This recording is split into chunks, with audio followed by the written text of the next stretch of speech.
Essas são as 3 crianças mais perigosas do mundo. Os irmãos Bever.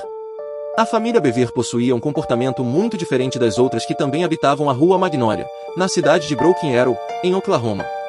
Na casa de número 709, as 5 crianças nunca eram vistas do lado de fora e apenas os brinquedos espalhados pela entrada denunciavam um rastro infantil. Nenhum vizinho sabia os nomes deles até que fossem noticiados pelos canais de televisão dos Estados Unidos.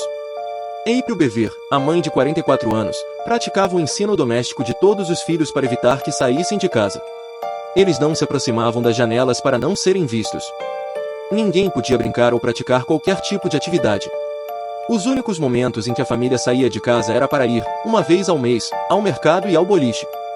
A privação de uma vida saudável e social era acompanhada, também, por muita agressividade e violência por parte do pai, David Bever, assim como por April, que ameaçava os filhos de morte, por vezes os espancavam e os doutrinavam biblicamente. Ambos os pais discutiam muito sobre o apocalipse e o dia do arrebatamento, reforçando que o mundo estava repleto de pessoas que queriam machucar a todos eles, e que, por isso, precisavam mantê-los longe do pecado a fim de que não fossem corrompidos quando a hora chegasse. Todos morreriam, e David e April acreditavam que os salvariam da condenação. Toda essa solidão, agressividade, opressão e desajuste social foram demais para a cabeça dos 2 irmãos mais velhos, Robert e Michael Bever, de 18 e 16 anos, respectivamente. Futuramente diagnosticado com depressão profunda, tendências psicóticas e com uma mente limítrofe, Robert Bever aprendeu a odiar os pais. Ele fantasiava com a morte deles todos os dias desde que tinha 13 anos de idade, pondo para fora todo o desafeto, falta de empatia e desamor que sentia através de desenhos que retratavam os membros da família mortos. À medida que foi amadurecendo, Robert ficou cada vez mais familiarizado com tudo que lia e assistia na internet, uma vez que era a única ferramenta que o conectava com o mundo de fora, desenvolvendo nele uma sede de vingança e aproximação obscura ainda maior por massacres. Ele queria se sentir empoderado da mesma maneira que o pai acreditava ser todas as vezes que dizia que poderia matá-lo simplesmente por ser o seu pai. Ele queria mostrar ao mundo do que era capaz. No entanto, Robert não estava sozinho nessa. Michael Bever compartilhava não apenas dos mesmos gostos, mas também do mesmo sentimento de ira que o irmão. Sempre muito próximos um do outro, os garotos cada dia mais demonstravam um interesse excessivo por assassinos em série, armas e homicídios. Entre todos os casos, o que mais os inspirava era o massacre na escola Columbine. Os 2 jovens admiravam a força dos assassinos, o poder que possuíam. Eles queriam ser iguais, ou melhor, desejavam ser mais. Queriam entrar para a história com um feito que se equiparasse ao de 1999 realizado na escola. Queriam poder ter o controle da situação. Mas queriam, sobretudo, ser famosos por isso. Ser lembrados. Michael odiava a sociedade, ao passo que Robert só se importava com o número de pessoas que eles poderiam matar. Então, no dia 30 de junho de 2015, os irmãos começaram a construir um plano. A ideia era simples e objetiva: matar a família toda, pegar o carro e dirigir em direção a Washington, atirando em pessoas aleatórias ao longo do caminho. No mínimo 50, era esse o desejo de Robert. Aos 17 anos, Robert Bever havia trabalhado por pouquíssimo tempo em um call center e todo o seu salário foi usado para comprar facas, armas, coletes à prova de balas, capacetes e munição. Através de compras online, eles aumentaram o arsenal em menos de um mês.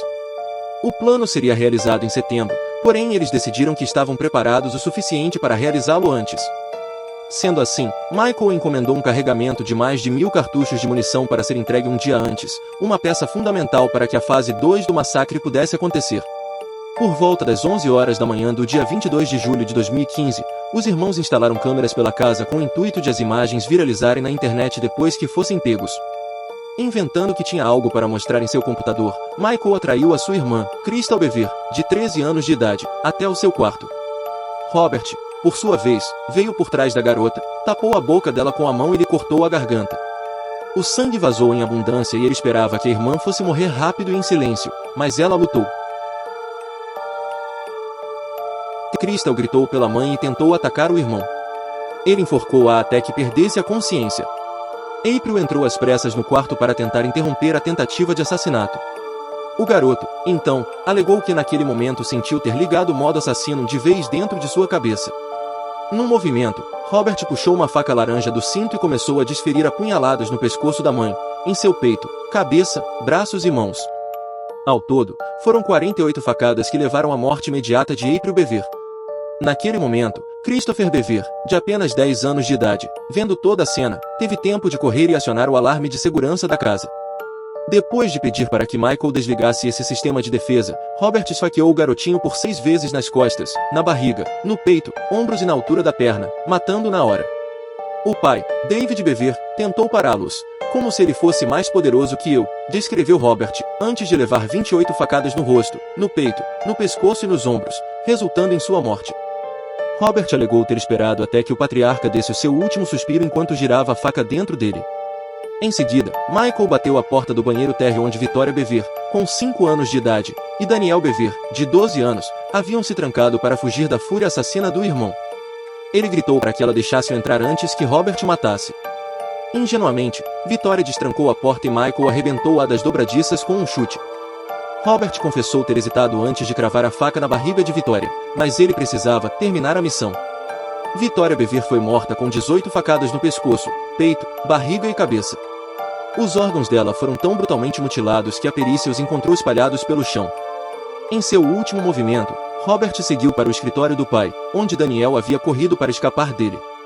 O garoto conseguiu ligar para a polícia e dizer o que estava acontecendo, mas a ligação foi interrompida assim que Michael estourou a porta do cômodo. As últimas palavras que o garoto de 12 anos disse foram: "Não me mate. Eu te amo." Ainda assim, não impediram que Robert desferisse 9 facadas em sua barriga, peito e nas costas. Ele morreu na hora. Em menos de 15 minutos, 4 membros da família foram assassinados fria e cruelmente. Naquela manhã de 2015, apenas Crystal Bever e Alton Bever, de 2 anos de idade, sobreviveram ao ataque dos irmãos. Michael e Robert Bever fizeram questão de procurar as câmeras de televisão quando deixaram a casa, algemados pela polícia. Robert foi condenado à prisão perpétua, sem chance de liberdade condicional. Michael, enquanto isso, também foi condenado a passar o resto de sua vida na prisão, porém com chance de recorrer à liberdade condicional, pelo fato de ter entregado provas, nomeado o irmão como líder e não ter participado ativamente na morte da família. Ao total, os irmãos somaram 253 anos de encarceramento. E como se fosse algum tipo de reação natural e uma autolimpeza a todo o derramamento de sangue que aconteceu, em março de 2017 a casa dos Bever pegou fogo por conta de um curto-circuito e queimou durante uma madrugada inteira até que sobrassem apenas os alicerces. T.J. Lane, adolescente é condenado à prisão perpétua nos Estados Unidos por matar 3 em escola. Um adolescente de Ohio, nos Estados Unidos, foi condenado à prisão perpétua sem possibilidade de condicional por matar 3 estudantes em um ataque a uma escola de ensino médio numa pequena cidade a leste de Cleveland por um juiz que disse que ele não sente remorso pelos crimes. T.J. Lane, de 18 anos, que também feriu outros 3 estudantes no ataque na cafeteria da escola, usou uma camiseta com a palavra killer, assassino, durante o anúncio da sentença. Lane sentou-se encarando os familiares das pessoas contra as quais ele disparou e fez uma breve declaração profana. Ele então fez um gesto obsceno aos familiares das vítimas antes de o juiz David Furry, do condado de Geauga, pronunciar a sentença. O adolescente declarou-se culpado de todas as acusações que pesavam contra ele no dia 26 de fevereiro, um dia antes do aniversário de 1 ano do ataque na Chardon High School. Ele foi indiciado como um adulto, mas como tinha 17 anos à época do ataque, não podia ser condenado à morte. O juiz Furry disse que as análises da corte mostraram que Lane inventou uma doença mental e, em vez disso, era um estudante brilhante que se formaria antes do previsto no ensino médio. Segundo o juiz, também mostraram que ele planejou o ataque por um longo período e então o executou. Lane matou Demetrius Eulin, de 16 anos, Russell King Jr., de 17, e Daniel Parmertor, também de 16. Uma das 3 feridas por ele ficou paralisada da cintura para baixo. Promotores disseram que Lane foi levado sob custódia pouco depois do ataque e rapidamente confessou ter disparado com uma pistola calibre 22 contra os estudantes. Esse réu nunca mostrou nenhum remorso e suas ações hoje só confirmaram o que já sabíamos há tempos, disse o promotor James Flais. O ataque de Lane foi em uma série de ataques com armas de fogo nos Estados Unidos no ano passado, que incluíram um tiroteio em uma escola de ensino fundamental de Connecticut que deixou 26 mortos, entre eles 20 crianças. Este massacre, na cidade de Newton, gerou comoção nacional e pedidos para que o presidente dos Estados Unidos, Barack Obama, proíba armas de assalto militares e restrinja a capacidade dos cartuchos de munição. James Fairverter, o garoto de 15 anos que queria virar um serial killer. Primeiro, um homem foi encontrado morto com mais de 100 facadas em um parque da cidade de Colchester, no nordeste da Inglaterra. Depois, uma jovem saudita foi achada com 16 facadas, inclusive nos olhos, ao lado de uma pista de caminhada movimentada. Teorias sobre quem seria o assassino se multiplicaram. Nenhuma era tão surpreendente quanto a verdade. Apenas 13 dias após o segundo crime, a polícia estava interrogando um adolescente de 15 anos. Ele era uma das 70 pessoas do norte do condado de Essex que foram para prestar depoimento sobre as mortes de Naida Almaneia, em junho de 2014, e de James Hetfield, ocorrido 3 meses antes. Todas tinham passagem pela polícia por terem cometido crimes usando facas. James Fairviarter estava sob a supervisão de uma corte de delitos juvenis por um roubo à mão armada em janeiro daquele ano, quando levou charutos de uma loja. Ele prestou depoimento voluntariamente, com sua mãe ao lado, disse à polícia que estava em casa na hora das mortes e foi liberado. Mal sabiam os policiais que haviam acabado de deixar o autor dos 2 assassinatos ir embora. Os assassinatos. A violência do ataque a James Hetfield impressionou até os policiais. Ele sofreu mais de 100 ferimentos à faca quando foi atacado no Castle Park, em março de 2014. Seu corpo estava coberto por sangue e por ferimentos terríveis demais para serem descritos aqui. Ainda estava vivo quando foi achado, mas morreu ainda no local, enquanto os paramédicos tentavam salvá-lo. 3 meses depois, Naida Almaneia, uma estudante da Universidade de Essex de 31 anos, foi encontrada morta em meio ao mato ao lado de uma pista de caminhada, a trilha Salary Brook, próxima de sua casa. Ela havia levado diversas facadas, ambos os olhos haviam sido apunhalados. 2 assassinos ou 1? Não sabíamos o que pensar, disse Yang, membro do conselho local e morador da área onde a jovem saudita foi morta. As pessoas ficaram preocupadas, porque poderia ocorrer de novo. Hetfield e Almaneia eram vítimas muito diferentes. Um era homem branco britânico e a outra, uma mulher muçulmana. Ela foi morta de noite e ele, durante o dia. Para a cidade de Colchester, as mortes representavam um dilema cruel. Ou havia 2 assassinos à solta ao mesmo tempo, ou um único assassino que não parecia ter predileção especial por um tipo de vítima específico. As pessoas logo passaram a evitar os vários parques e áreas verdes de Colchester. A vegetação alta foi cortada para não dar aos autores, ou autor, dos ataques locais para se esconderem. Havia várias teorias sendo debatidas, mas acho que havia um sentimento genuíno de que, quem quer que fosse responsável, não era local, diz Yang. Como alguém que vive na região seria capaz disso? A investigação. A polícia fez, então, diversos apelos públicos. Havia poucas evidências forenses ou físicas coletadas nas cenas dos crimes ou dos corpos para que os policiais tivessem uma linha de investigação que levasse a qualquer indivíduo, afirma o promotor Paul Soter, que viria a acusar Fairviarter. Os investigadores queriam interrogar 6 homens misteriosos registrados por câmeras de segurança, uma mulher que havia sido mencionada por James Hetfield em uma rede social e um casal que estava sentado em um banco. E, com a morte de Almaneia, veio uma nova rodada de apelos, várias prisões e um pedido por informações sobre um homem bronzeado que usava uma jaqueta com um estilo caracteristicamente italiano e por um homem que vestia um agasalho vermelho com capuz. Nas redes sociais e na imprensa ao redor do mundo, logo surgiram comentários que ligavam a morte da jovem muçulmana à sua religião. Havia teorias de que seu assassinato tinha motivações religiosas ou raciais. Na verdade, como os jurados do caso ouviriam depois, Almaneia foi morta por estar no lugar e na hora errados. A escolha dos alvos foi totalmente aleatória, diz Soter. A intenção do criminoso era sair e matar alguém. Não havia uma condição específica para quem, onde ou quando. A terceira vítima. Tudo voltou à normalidade, até que, quase um ano depois, Michelle Sadler levou seu cão para passear no meio da manhã de 27 de maio.